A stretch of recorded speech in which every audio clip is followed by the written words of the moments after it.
Rites of Ascension. By C.V. Brawny. Chapter 17. Faith and Duty. Your Highness, the Council requests a few hours recess before we begin deliberation on the next docket item, Charlemagne said flatly, without even a hint of remorse. So granted, Chair Pony. The sound of Celestia's gavel striking its base made Twilight wince, each impact another wound in her heart. Shining must have noticed because he pulled her and Cadence even closer. She could hear Cadence weep softly, and from the sound of Shining's breathing, he too was on the verge of breaking down. "I'm so sorry, brother.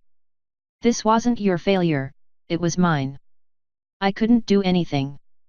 She held on to him like a vice, tears streaming down her face. The council may have been filing out of the room, even passing right by them, but that didn't matter. Right now, they were only worthy to be ignored, and that's exactly what she did as time ticked onwards. All that mattered was providing some level of comfort for her brother who so thoroughly deserved it. What on Equestria would make you think bringing her here now would be a good idea? Twilight twitched.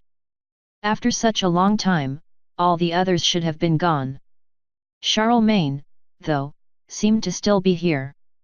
You think keeping us both in the dark a better option? Luna as well, apparently. Twilight buried her muzzle further in Shining's chest, her tears soaking into his coat. Of course. Do you have any clue as to how traumatic this is? Twilight could hear Luna's wings flaring out, her voice dripping with indignation. There are some things in life we must face, Council Pony. Things we have the right to know, to see, even if it is hard. Try explaining that to her. A few seconds later, the doors slammed shut, and they were left alone. Luna walked slowly over to them, head low. I don't blame you.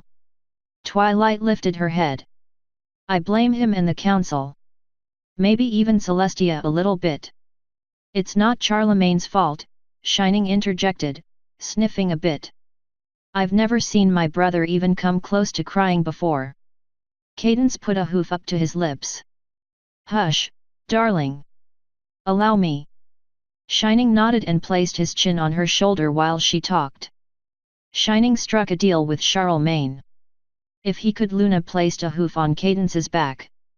I would advise taking this conversation somewhere more private. Let's use one of the refreshment rooms. Cadence lowered her head in a slight bow. Of course, Auntie Luna. Come on, sweetie. Shining moved to get up, but his hoof slipped back down, and he lowered his head, sighing. No, come on, Shiny. It'll be okay. We'll figure something out. Twilight grabbed onto him, pushing up on his chest to get him to stand up, but he just sat there. Allow me. Cadence stepped over to her, and put a hoof under him as well before a small, subtle rush of wind blew through their manes. Twilight lifted a hoof in surprise. That's Pegasus magic. How did she use it with just her hoof? Though he was wobbly, he slowly rose to his hooves, and Cadence used a wing to help him balance. Slowly, they left the chamber, Shining's heavy, plodding hooves barely making a sound thanks to Cadence's magic. The group made their way around the corner and entered a small side room. Luna brought up the rear, and stopped just after passing through the doorway to turn around and call out down the hall.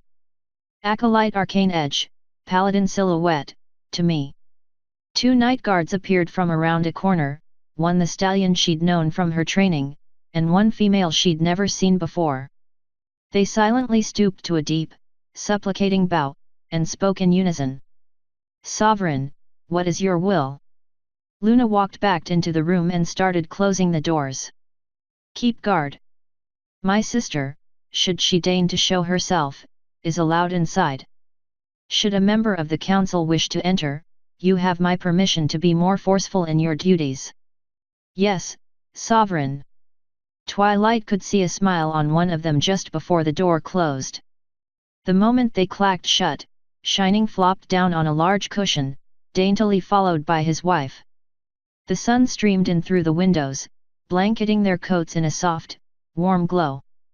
Twilight took in a deep breath, then let it out slowly, releasing some of the tension that had built up in her chest.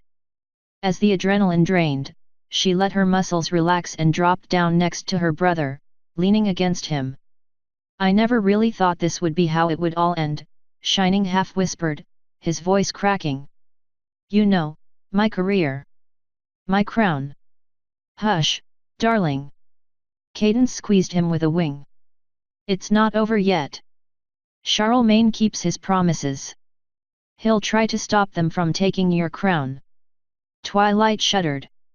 "Can they really do that? Can they force the princess to take away his nobility?"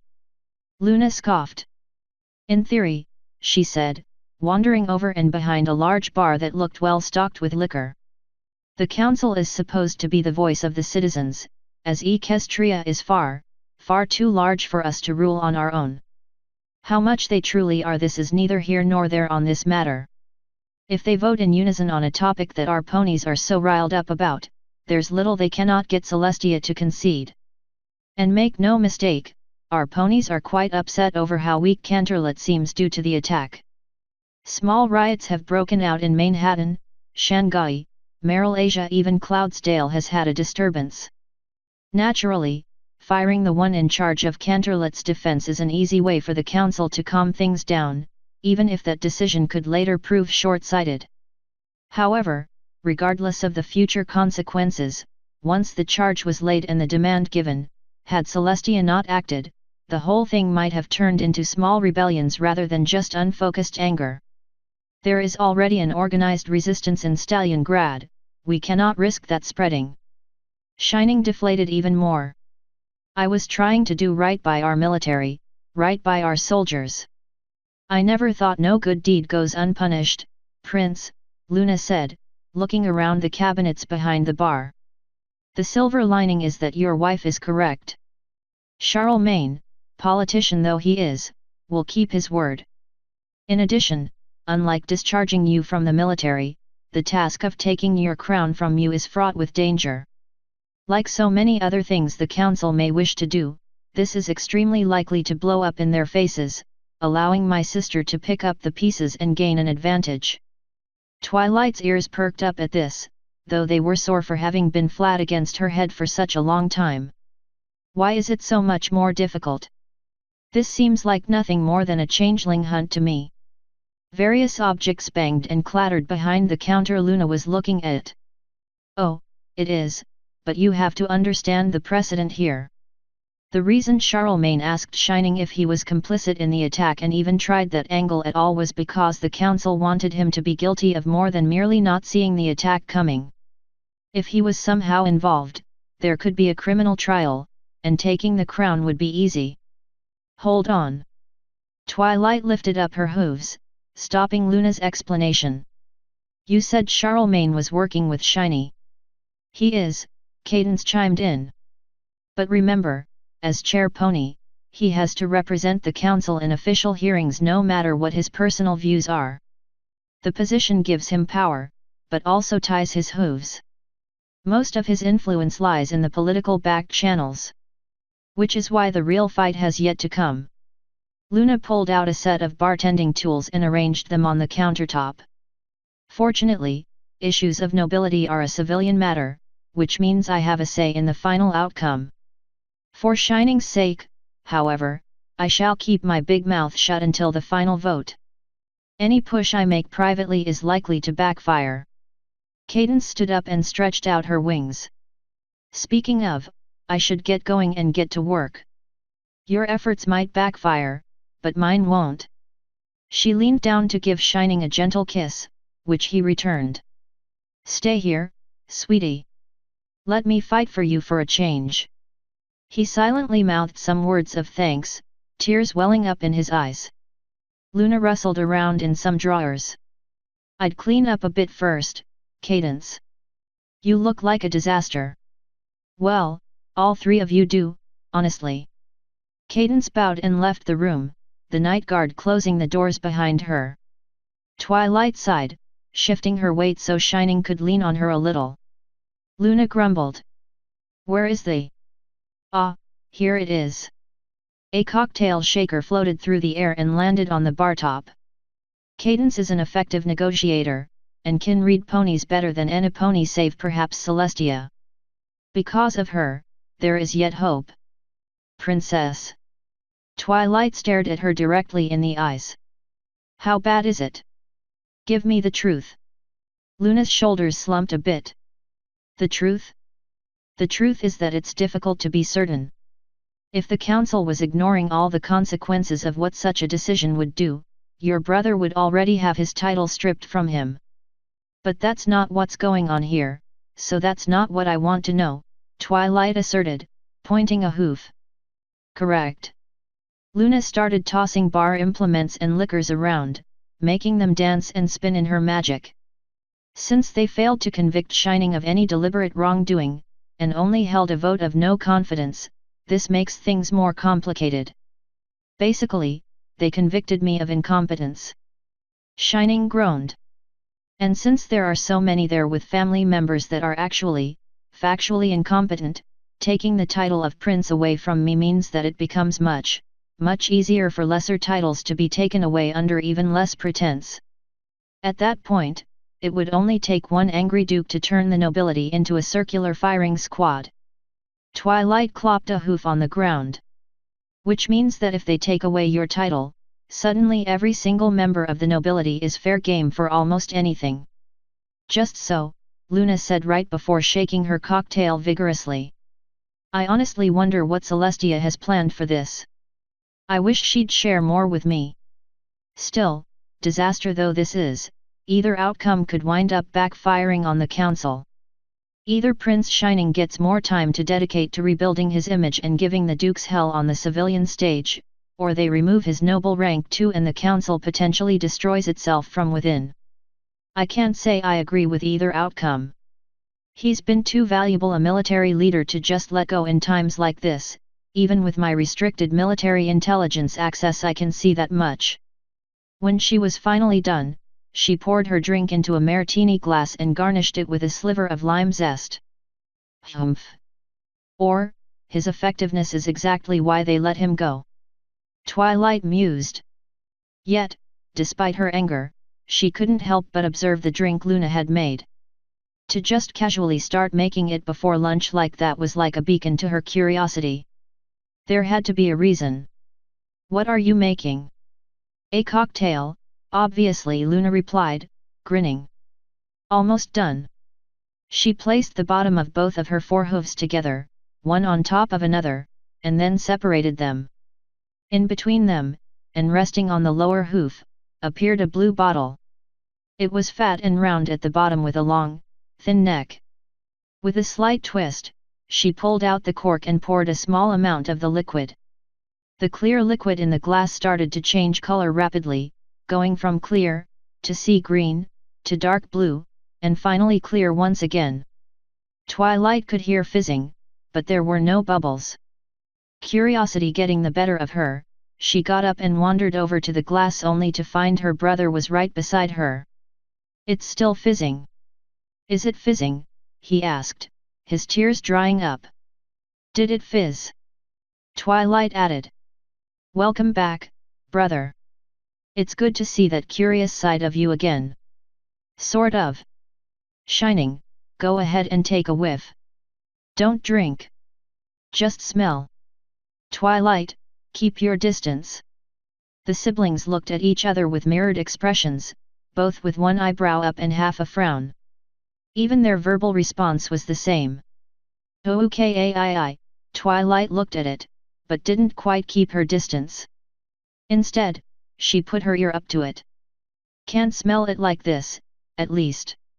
She didn't hear fizzing anymore, though. What the? She heard the ocean.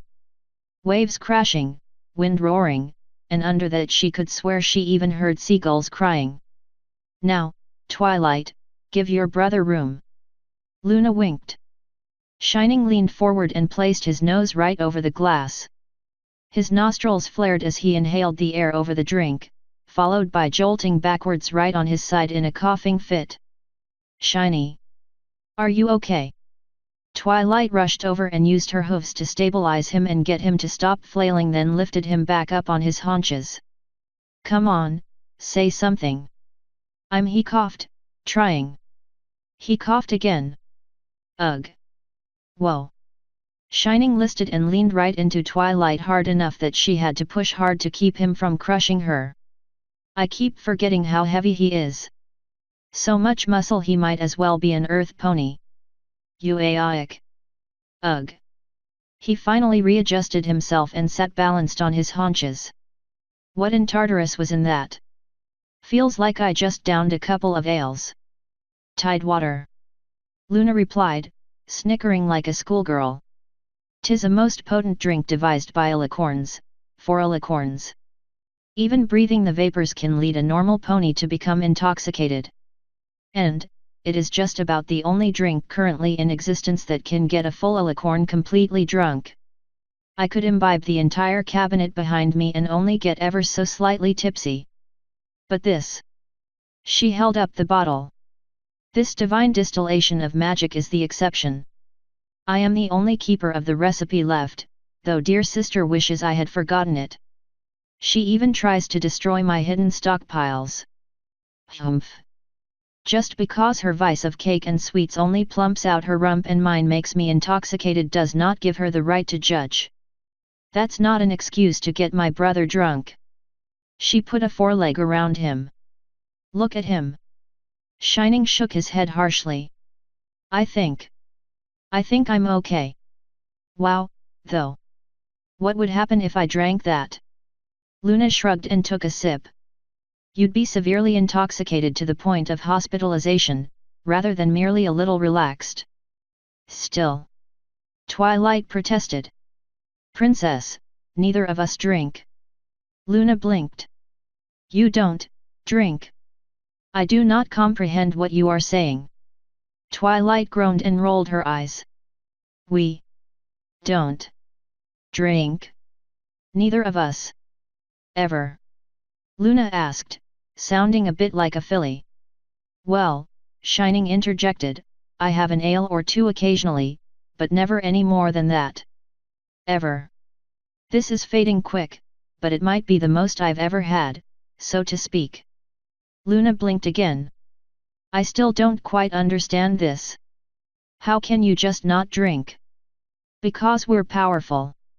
Twilight yelled, then stopped when she realized who she was talking to. "Ugh. I mean, when I was a filly, I had a huge surge of magic." Since Shining's wellspring was also rather huge, even if not as big as mine, we both swore off getting drunk so we wouldn't put any pony in danger. Her brother raised a hoof. "Eventually, I also had to be on call all the time to deploy my shield, so there's also that. Fat. They just fired me, but I bet they'll still expect me to use it." He sighed and groaned at the same time. "And they're right. I'd still do it if I needed to. If Canterlot needed me to." "That's because you're more of a noble than they'll ever be," Luna quipped. "And to hold both of yourselves to such a high standard is quite commendable. But, I can assure you, there is no need to deprive yourself of relaxation. In fact, after all this is over, Shining, I might recommend you take a long vacation. Perhaps accompany Cadence on one of her national tours." Shining shook his head. "No. Not when Canterlot is this vulnerable. Who would raise a shield in her defense?" Luna raised her eyebrow. "Ahem. I will." "You," both siblings responded, mouths open. "I was creating magical barriers thousands of years before either of you even existed. I can shield Canterlot. And just imagine how the council is going to feel about relying on their shunned princess for defense. I wonder if they considered that when another attack happens I'm the only other pony capable of that." She swirled the glass and raised it to her lips for a sip. The brother and sister smirked at each other. "You planned that, didn't you?" "Hee, nay. I just thought of it. But it's delicious nonetheless. The drink and the idea." Even though Shining laughed, Twilight could tell it was forced. "Yeah, but I'd still rather raise the shield myself. I mean, getting to laugh at the council would be fun for a bit, but it just wouldn't be the same as getting to do my, he swallowed, job. Luna smiled and came out from behind the bar, then placed a hoof on his shoulder. Thou hast served the crown for many years, shining armor. Who knows, in time, they may see their folly, and you may yet serve again. For now, think of this as a vacation, and relax. Enjoy the time with your wife. Twilight nodded. She's right, Shiny. I bet they'll come crawling back eventually. Luna laughed and raised her drink in the air. Cowardice often does. She then proceeded to down the entire concoction in one large gulp before lightly slamming the glass on the bar. Ah, Twilight patted his shoulder. I mean, think about it, Shiny. You've always been there for Canterlot, and every pony else too. I honestly can't believe all the things I've been hearing lately about what you've done for me. But, I've been training with Luna for months now. Let me handle some of this. I'm not a filly anymore. Luna laughed and danced back behind the bar. Ha! Yet art both fillies compared to me. Shining raised an eyebrow and scratched the back of his head with his hoof. Luna opened her mouth, paused, and then continued. 'Tis still true.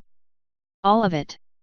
Twilight clenched her teeth and worried about whether she should ask, but threw caution to the wind and decided to anyway. Luna, are you? PBBBT. No. I am not a real stallion, Twilight sparkled, and I thought that obvious. Ha! Shining snickered before breaking out in laughter, slamming his hoof on the ground a few times. Ugh, no, Luna. Huzzah! Twilight called me Luna again. I win. Twilight facehugged as Shining laughed even more. No. Princess, I meant, are you drunk? Hee hee, oh Twilight. Her wings fluttered around a bit. Of course not. I'm just a tiny bit tipsy, and I tend to get a little loopy and happy when I have tide water. Shining snickered, his face brightening at the exchange. Thanks, Princess. I needed that laugh. Luna's grin went from happy to devious. My pleasure, Prince. Speaking of, you aren't in the military anymore. You're free to call me Auntie now. There's no need to be so formal. As I said, you've done much for us, especially for one your age. In fact, I recall the day I met you. Shining's pupils retracted to pinpricks, and Luna's mischievous grin only widened. Although perhaps you should tell the tale, since you no doubt remember it better than I do, seeing as I had just been blasted with the world's most powerful magical weapons. Shining looked over to his sister. Well, you see, Twilight giggled. Well, now I have to hear about this. What were you doing that day, Shiny? You never did tell me, saying it was all classified. Well, I have clearance now, and we're in a private room. Shining slumped back down to the ground. I'm not getting out of this, am I? He said rather than asked. Nope, came the reply from both mares anyway. He sighed. All right, get comfy, every pony. Might as well get this over with. What? That's it. Yes, sir, an extremely scared officer replied. Shining Armor, the newly minted captain of the Royal Guard, face-hooved. That's not a professional report, soldier. It's all we know. Then get out there, and find out more. Shining yelled, chasing the subordinate back out of the closet that might, if one squinted and was being very generous, be called a captain's office. I swear, this is what happens when you give the captaincy to a noble like some kind of trophy. I think you're being a little harsh on him, Captain. At the very least, we know the princess is safe now, and the casualty reports have been minimal, came a neutral tone from Intelligentsia, who was sitting on a box with her back against a sharp corner of a freestanding locker. Almost every single spot on the floor of the cramped, beige wallpapered room was being taken up by some kind of box, filing cabinet, or storage locker filled to bursting with documents and office supplies. Aside from a small tile path to his seat, the entire room was packed to the withers. No pony is more thankful. Every pony is okay, trust me on that. But, Celestia, help me, it's going to take a decade to reform the guard back to where it needs to be. This is my 4th day, and I already have the worst track record in history. Did you know we had 3 flights of Pegasi that are only now launching? Like the emergency orders were just optional. I swear, heads will roll over this. Intelligentsia sighed. Ours if we're not careful. Oh, I'm already anticipating that. Come on, we need to get to the Royal Chariot Bay. The two moved towards the narrow corridor before the door, only to enter at the same time and get stuck. Oh, this is just balls. As if the office was in on the joke, the lights overhead flickered and failed. That's it. Shining flared his horn and pushed Intelligentsia forward and out of their stuck position. I swear, I'm not going to rest until we have a proper war room. This is insanity. You have my full support, sir, Intelligentsia said as they finally got out of the office. Shining stopped alongside Intelligentsia. Did you hear the door click? He asked. I don't think so. He whipped back around and yanked the door open, slamming it shut again and again without success. What the hell? It doesn't even lock. Figures, Intelligentsia groaned. Just leave it. The doorframe creaked and groaned, the sound of metal scraping on metal as the screws keeping the door in place popped out or broke from the force of Shining's telekinetic field. Yanked out of its place, the door itself started to screech, squealing under its punishment until it resembled a giant playing card folded in half. Even the door handle popped out of its place like a champagne cork. Some pony get me a new door, he yelled down the narrow hall, then turned to a random passing soldier. The captain hurled the door of steel down the hall just as a guard rounded a corner, making the hapless pony dive for the ground. The half-ton of steel crashed into the hardwood floor, sending a shower of splinters into the air. And get those Pegasi in the sky. Shining's mood only soured as the pony in front of him, whom he'd nearly turned into a pancake, lay there motionless. With a slight, subconscious growl he stomped up to him, not even caring that his hapless subordinate looked ready to wet himself. Go! He yelled right in the subordinate's face, managing to get him to scramble to his hooves and run down the narrow hallway. Shining gave chase, nipping at his fetlocks and not letting up until they were back in the castle proper and had to go in a different direction. I do think you're being a bit hard on them, sir. We're used to things being more casual here. This is the Royal Guard, officer. Casual shouldn't be in our vocabulary. You won't win friends with that attitude. Shining stopped and stood by a set of large, open double doors leading to the Chariot Bay. I'm much more interested in the safety of Canterlot. For instance, this should be closed right now. I'd also like them to be redone in steel rather than wood. It's a design choice, Intelligentsia quipped. It's a security weakness. If you want it to look like wood, fine, but make it a steel core with enchantments. Shining rubbed his forehead. No, getting distracted won't help. Let's focus on the issue at hoof. The two walked through the doors and into the Chariot Bay, which was more or less a hollowed-out piece of Canterlot Mountain. At the far end was an opening to the sky with a small runway, while inside the bay itself were a dozen or so slots for official royal chariots. Most of the vehicles were in their place, sitting unused, as their pilots were up in the sky. Well, most of the pilots were up in the sky. Some were standing idle in the bay. You four, on me. Celestia is arriving with my sister and a new princess. Honor guard formation at the landing site, now. The Pegasi just stared at him, one with his mouth slightly open. Intelligentsia spoke up. In their defense, sir, you did just say new princess, and that does sound rather, well, insane. Trust me, I know, and I'm going to look like a damn fool if this is inaccurate. Doesn't excuse anything though. What are you all doing? I gave an order. Hop to it. Go, go, go. The Pegasus group scrambled to the landing strip, assembling into formation and snapping to an attentive stance. Well, at least they can look professional, Shining sighed. Now, we wait. They didn't have to wait long. Shortly thereafter, the chariot descended from the sky, flanked by a dozen more exhausted guards. Royalty arrived. Attention! Shining's voice cracked as he yelled, the strain on his own body beginning to become apparent. All the soldiers snapped to and saluted, save for Shining and Intelligentsia, who bowed. Arise and be at ease, my ponies, the princess said while stepping off the chariot, her voice just barely hinting that, perhaps, she too was exhausted. Upon lifting from his bow, he caught a glimpse of what he assumed was the new royalty. But it was only that, a glimpse of her light blue hair. She seemed to be doing her best at hiding by staying behind Celestia's flowing mane. Do not be afraid, sister. My guards are your guards now. The pony cautiously stepped out from her hiding place and sat down. Though there was no flowing mane, she clearly possessed a large horn, wings, and was taller than he despite her visage of youth. There could be no doubt, this pony was an alicorn.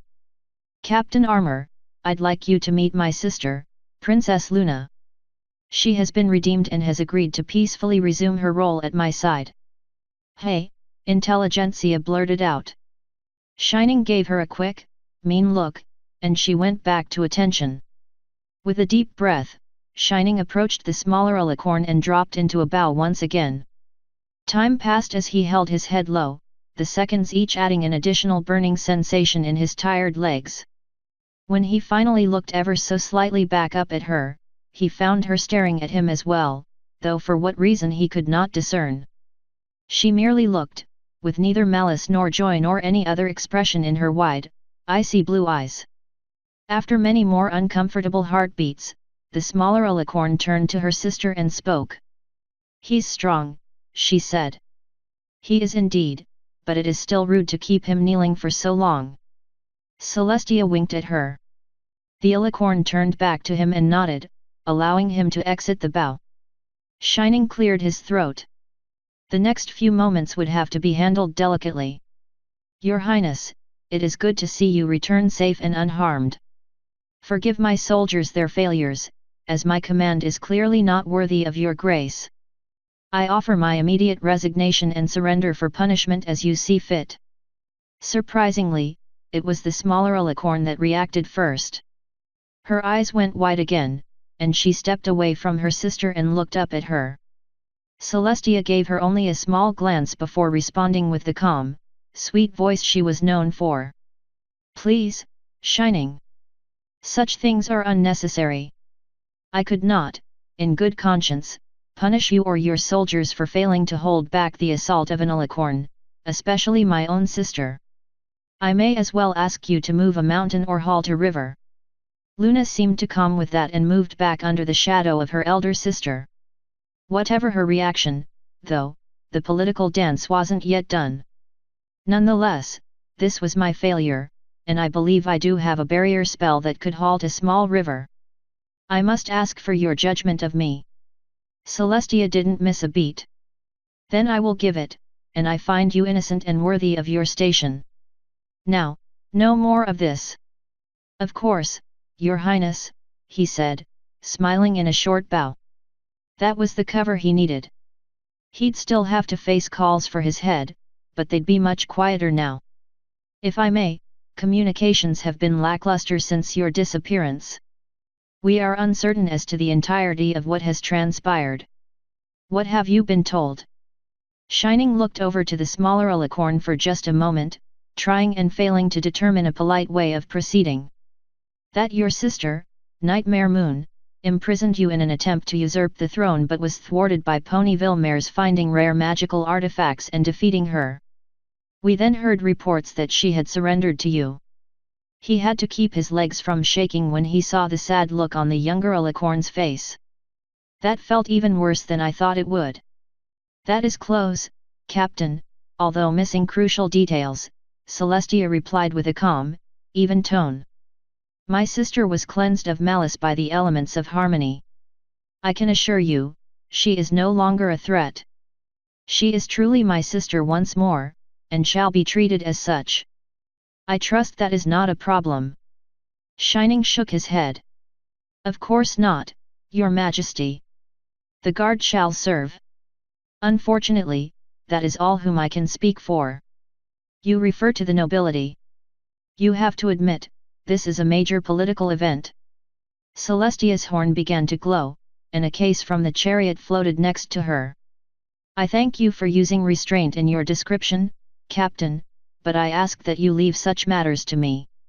A quick look into the rest of the chariot brought something to Shining's attention.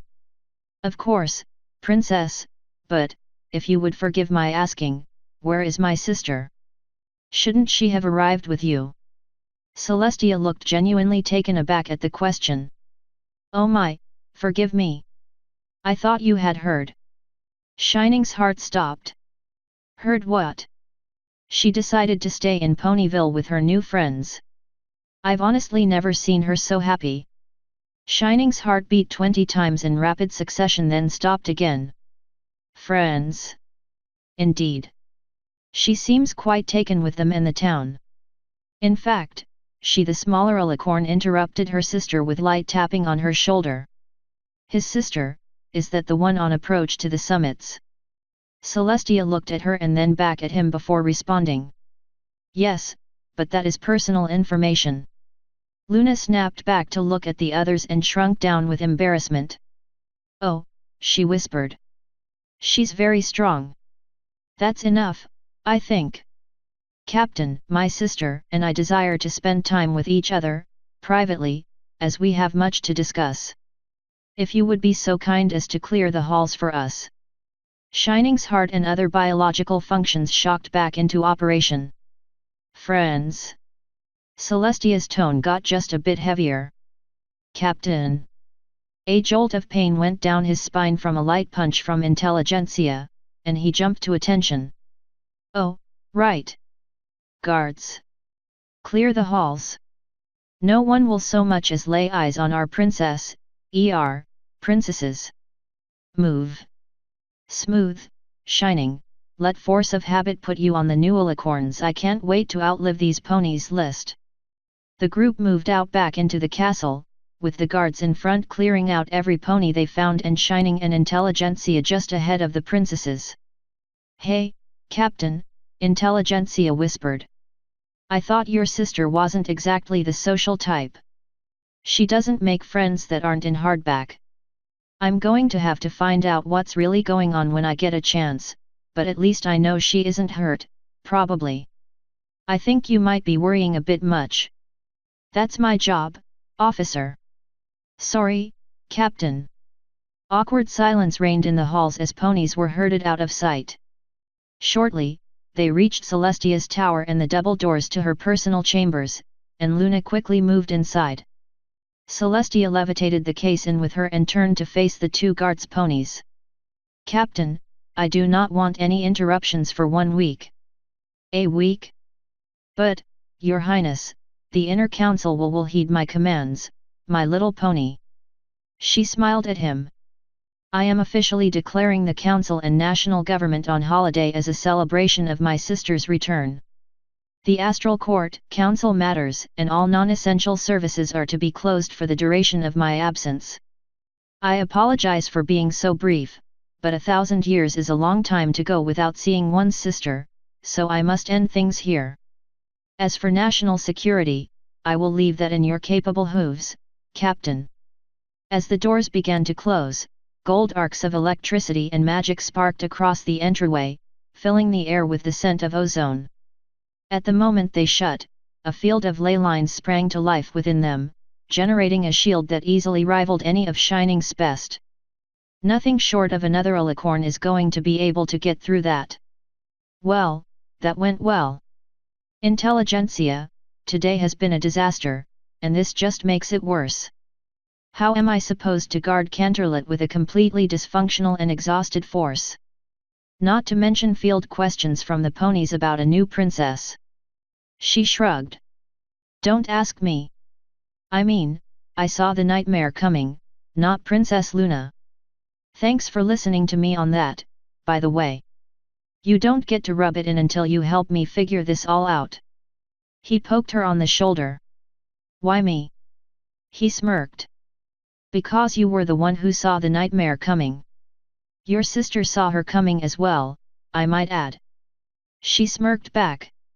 Don't remind me. Somehow, in all of this, I need to find a way to check up on her personally. Why not just send some pony else? You're as exhausted as the rest of us. No, it has to be me. No, it has to be me, he asserted with a glare. Intelligentsia backed up a little and kept a hoof up.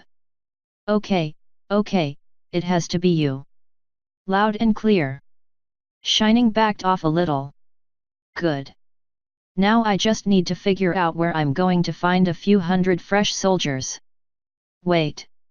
Intelligentsia interrupted. You hear that? Shining tilted his head a bit, wondering what she was talking about, but then he heard it too. Hoof steps. Lots of them, marching perfectly in synchronization. Either you just got your reinforcements, or we're being invaded. The two peered over the stairwell, awaiting the arrival of whatever was coming. Images of the worst possible scenario danced in his head, as his mind was wont to do, while his heart beat in tempo with the marching. Intelligentsia must have spotted them first. Hey, that's Shining clopped a hoof on the tile in triumph. Long, flowing gold mane, lanky physique, powder white coat that every pony thinks is dyed, a flower behind the ear, and last but not least a blue, white and rose-colored, customized uniform that's so robe-like there's no way in Equestria it conforms to regs. Yeah, there's only one stallion that could possibly be General Gemstone Quartz. Now there's a sight for sore eyes. The general himself marched at the lead of what must have been 36 soldiers leading and flanking him, moving to take up position at the doors to Her Majesty's chambers. Captain Armor. Explain yourself. General, he asked. I said, explain yourself. Shining's mouth hung open a little as he looked around a bit nervously. It was unlike Gemstone to be so aggressive. The soft features of his face were hardened and angry. Even his long, wavy, blonde mane was tied back in a more in-code manner. Technically, the general had no authority over him. The captain of the royal guard answered only to the full inner council and Princess Celestia herself. Still, he could understand the need for answers. General, our princess is safe, and her sister has been redeemed. They have retreated to their chambers and have given orders not to be disturbed for a whole week, during which time the government is on holiday. I was just about to start organizing watches for the city. Quartz looked up at the double doors of the entrance. Open the door, Shining, I need to speak with her. Excuse me, General, he replied, laughing. Princess Celestia. Your Highness? Your Grace. The general boomed towards the doors, then swung around. Shining, I told you to get this door open. Shining took a step back in shock before gathering himself. General, I'm a master of barrier magic, yes, but that's Celestia's spell, and I'm fairly sure it was meant to work with the enchantments already in the doors. I'm well aware of that, Armor. Do it anyway. I must see her. He snapped around to the door and pounded on it like a snare drum. Your Highness. Can you hear me? It's Gemstone. Could you open the door? Please? For me. Shining looked up at the door and back at the general. Go grab all the other generals and fire everything you have at it. Then, maybe, just maybe, they'll hear the knock. Light blazed out from the general's horn so quickly even Shining Armor didn't have time to react. By the time his eyes adjusted, he found his hooves encased in crystal and sealed to the floor. I'm not interested in excuses, Armor. You will open this door immediately. It's going to be like that, hey? Back off, General. Even you don't get to order me around. That's not the way it works. The general waved at one of his stallions, and they approached him with a scroll. Captain Shining Armor, by order of the Inner Council, you are hereby relieved of duty and will surrender Canterlot's defenses to me, immediately. Intelligentsia jumped in. The princess just ordered the council on holiday. You can't just yes. I can. And you just joined him, Miss Intelligentsia, you Shining interrupted her this time. I'm guessing those were drafted and signed before Celestia gave the order. Am I correct, General? Just so. Since you will not open the doors, you may remain here next to them until our princess returns to us. Think long on your failures. Shining merely snickered a little at first, but ultimately couldn't hold back any more, and broke down into a fit of laughter. At points he laughed so hard the crystal on his hooves was the only thing preventing him from falling over. I take it you find something funny, Captain. General Quartz sneered. Shining laughed hard a few final times before regaining his composure. Yeah, I do. It's damned hilarious, actually. You and the whole bucking Inner Council just played right into my hooves. He laughed some more. And I wasn't even trying to play you. Shining maintained his smile even as the general got right into his face. Perhaps a few days here without food or water will teach you some humility.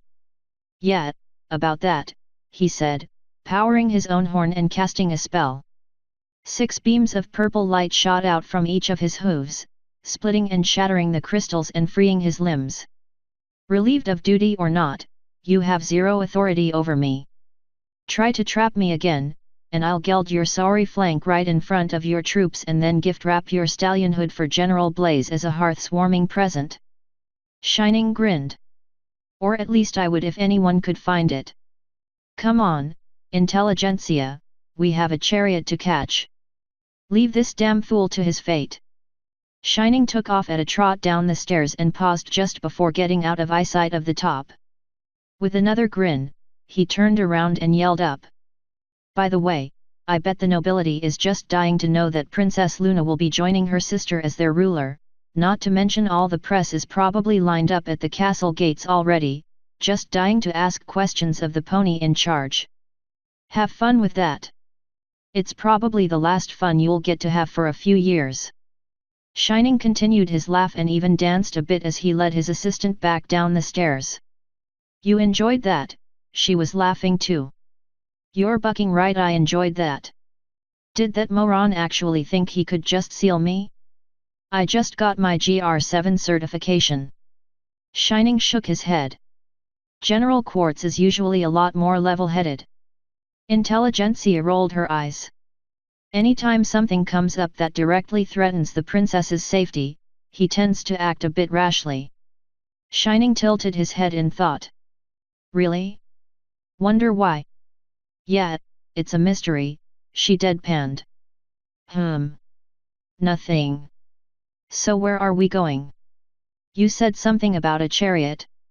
Wait, we aren't. Yes we are. Shining said as they arrived back at the chariot bay. Fortunately, there were still 3 Pegasi there that didn't look especially exhausted. In fact, they were lounging about as much as one could in royal guard armor. You 3.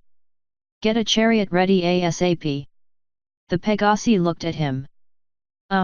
Sir, General Quartz has ordered all chariots grounded. You need an order from a princess, Prince Blueblood, or the Inner Council to get clearance. What? Shining put a hoof over Intelligentsia's mouth. That's exactly what we have. You do? The Pegasus asked. We do. Intelligentsia asked as well, and Shining pressed harder on her mouth. I do. Princess Mie Cadenza has given me clearance and a command to check up on my little sister, Twilight Sparkle, in Ponyville. Oh. The Pegasus took a step back in surprise. But I thought you were relieved of command. Wow. Juicy gossip? Every pony knows it in 5 seconds. Actual intel reports? Takes 2 days. I hardly think I need to be on duty to check on my little sister, guys. I helped raise her, for crying out loud. Just get the chariot ready, and let's go. I want to be back by sundown. All right. Hey Feathers, go run the clearance for us. On it, the lone female Pegasus replied, flying off to verify the orders. It'll just be a few moments, the third Pegasus said. Shining chuckled. Guys, seriously. I'm the captain of the Royal Guard. Let's get going here. The two remaining Pegasi looked at each other nervously. Well, if you say so, sir. Awesome. Shining hopped on a nearby chariot. Come on, Jin. Intelligentsia nervously climbed on board while the Pegasi hitched themselves on. Jen? And are you sure you know what you're doing? She whispered. Intelligentsia is a mouthful, we're both off duty, and yes. Yes I do. She fell back on her haunches as the soldiers began a rough takeoff out of the bay. A few seconds later they were in the air, flying down the mountain, and being shot at by Pegasi. What the hell? One of the chariot Pegasi screamed. I know, these guys are lousy shots. I really need to get them better training when I get back. Get back, the mare next to him yelled. When we get back, we're going to get turned into statues. 5 bits says otherwise. 10 bits says Quartz will be bowing to me in apology. Jen latched onto the safety bar for dear life as the chariot bucked and weaved to dodge the lightning attacks. 30 bits says we're about to get killed by a dozen angry Pegasi enforcing a no-fly zone. Meh, don't worry about them. With a smile, Shining turned around and lit his horn. Purple energy flowed out like water, gushing and surrounding the chariot in a haze of lavender. As soon as the spell was complete, the lightning started bouncing off the newly formed shield, unable to find a path to the chariot. You see, most unicorns just put up a shell of a force field and rely on the spherical shape of the barrier to reinforce its hardness. That just makes it brittle to really hard hits. He sounded a lot like he was delivering a weather plan. I, on the other hand, fill the inside space with enough magic that the force is dissipated by the full volume rather than just the outside shell. It takes more energy to set up, but it makes for a much more durable shield. Doesn't work with really huge shields, though. Taxes the wellspring too much. Yeah, well, that's great and all, but they're still going to catch up to us and kill us. Shining looked into Intelligentsia's furious, seething eyes and smiled. Oh, have some faith. This is nothing. With a light step, he turned around and relit his horn. There were at least 24 Pegasi making passes at the chariot, firing lightning to try and take them down. If they were yelling anything, the sound was muffled by the shielding. Shining took a deep breath and poured power into his horn. He had to be calm and careful for this, as he'd wind up hurting his own soldiers if he lost even the slightest bit of control. The spell whizzed around his horn, spiraling into a complex formula dancing and interacting with the shield already around them. Several seconds later, a spark cracked in the air, and a shockwave blasted out from the shield. The purple wave slammed into the pursuing Pegasi, knocking them back and locking their momentum so that they'd have no choice but to fly away from the chariot. By the time the spell would wear off, they'd be too far away to give chase. Unreal. But we're still going to be hunted like fugitives. Oof. Intelligentsia punched him hard in the chest, knocking the wind out of him. One of the chariot Pegasi spoke up. She's right. What's stopping us from landing right now and turning you in?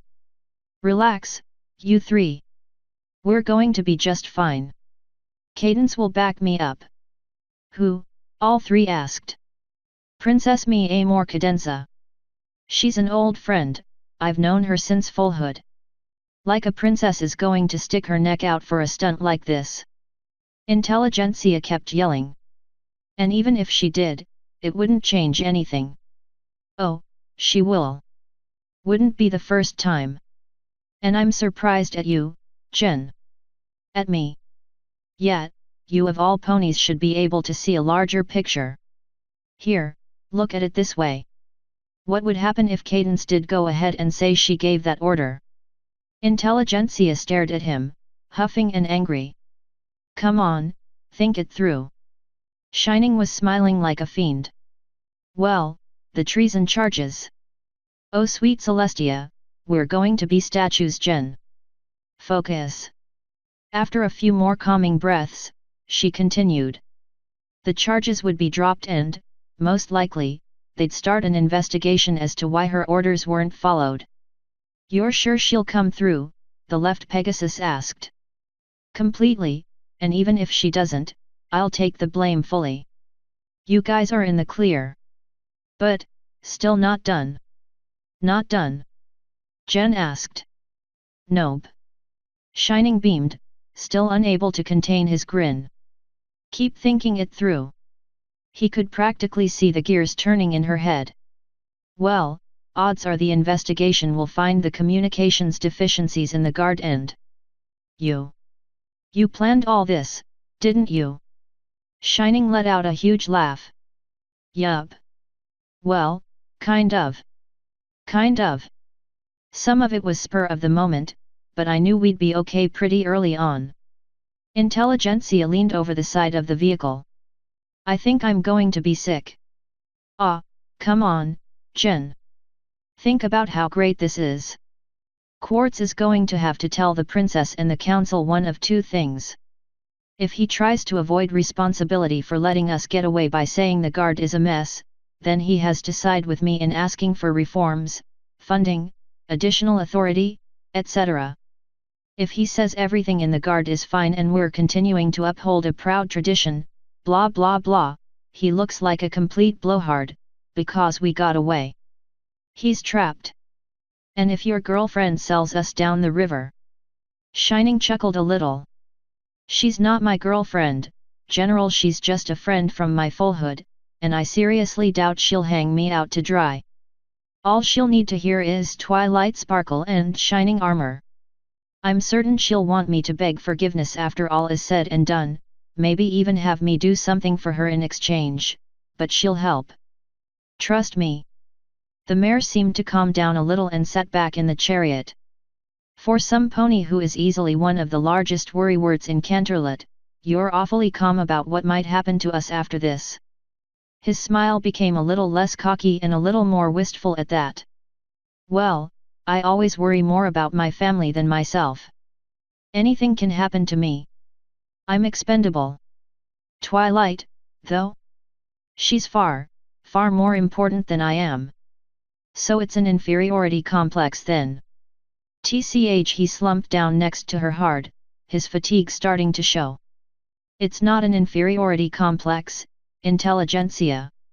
It's the truth. She's the princess's personal protégé. And you're the captain of the royal guard. Like it or not, you are a more important piece on the board than she is, she declared, poking at his chest. Shining closed his eyes. You only say that because you haven't met her. She's a genius, General, give her some time, and she'll make discoveries that'll change the world. Several moments passed with nothing but the sound of beating wings, as even the whooshing of the air was blocked by the shielding. One of the Pegasi spoke up. Are we going to get arrested when we land at Ponyville? Why are we still going there? For that matter, why are we still listening to you two? Yes, we're going to Ponyville. He sat up with a grunt. No, we won't be arrested. They won't have a clue as to what's going on. And like I said, I'll take all the blame if it comes down to it. For all they'll know, I forced or tricked you guys to do this. You did trick us into doing this, the other yelled. Oh, right. He chuckled. Well, that just makes it easier then, doesn't it? If you could, set us down outside the village. Why are we landing outside the town if they don't know about our daring escape? Intelligentsia asked. He cleared his throat before responding. I want to make sure Twilight is okay, and I want to do it without her knowing I'm there. If she sees me, she'll just say she's fine even if she's not. And if she's fine like the princess says. Shining turned to Intelligentsia and gave her a stern look. Then we'll leave, and she'll never be the wiser. Let her stay without thinking I'm worried about her. If she's really happy, then I want her to stay that way. So you're going to spy on her? I'm not going to spy on her, General. She stared at him. Okay, I'm going to spy on her. But quit giving me that glare. You look like I'm going to do something lewd. You just lied to our fellow comrades and made them accomplices to violating a no-fly edict so you could see your sister. You dragged me along for the ride, and now you're telling me you don't actually want to see her when you get there. I think I've earned the right to stare at you like you're a bucking lunatic. Shining shrugged. Fair enough. Intelligentsia stretched her legs, thankful to be off of the rocky chariot and once again on solid, safe, unyielding ground. Okay, so, what exactly is the plan here? We stalk your sister until, when, exactly? Shining rolled his eyes. It's not stalking, General. We're going to just observe for a bit. If she's happy, we can leave. And then get arrested. And then get arrested, yes. His hooves kept a quick pace on the gravel road leading into town. They had circled around to the southeast and landed far enough outside as to not be so easily noticed. And I take it you've never served in the intelligence corps? Shining blinked. No, but what does that have to do with anything? Intelligentsia stopped and spun around in front of him, jabbing his chest with her hoof.